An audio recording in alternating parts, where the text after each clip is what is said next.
Soc l'Ignasi Martínez, soc catequista de la parròquia del Sant Esperit de Terrassa, que és la catedral del Bisbat de Terrassa.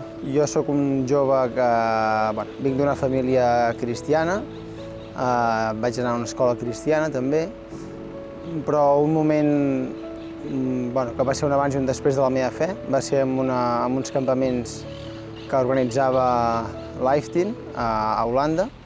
Allà vaig tenir una experiència de Déu molt bonica, molt maca, no?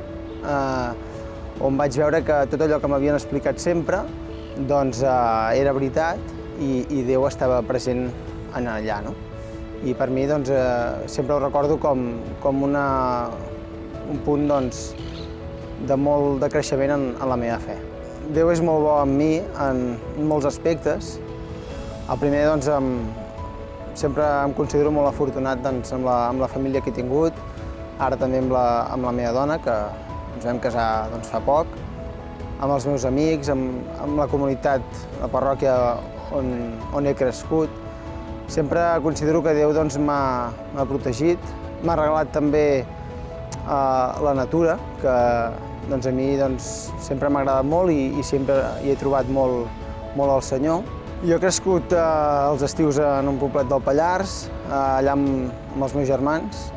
Hem anat molt sempre a la natura, al camp, a buscar bolets, a veure ocells, amb els pastors, amb els pagesos. I tot això a mi doncs, sempre m'ha portat cap a Déu. No?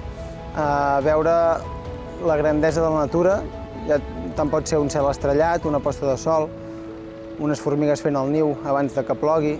Totes aquestes coses sempre he pensat que venen que són del Senyor, no? Venen de Déu i ens fan pensar que el Senyor és gran i que si fa això amb la natura, amb els animals, que és un regal que ens fa a nosaltres, doncs què més pot fer amb el nostre cor i amb tots nosaltres, no? El fet de ser catequista doncs, fa que estiguis més a prop del Senyor i a més visquis doncs, aquesta crida, aquesta missió, amb moltes ganes de servir i de portar a Déu en els altres. No? Jo tinc la sort de poder-ho fer amb la meva dona i de moment doncs, ho portem fent. Ho vam començar fent de nòvios i ara com a casats, i per mi doncs, és un regal.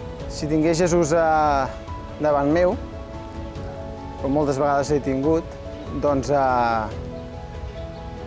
normalment acostumo a demanar o bé per algú que sé que en aquell moment ho necessita i també doncs, perquè em faci més humil, més senzill i més dòcil doncs, a fer el que ell vulgui fer de mi.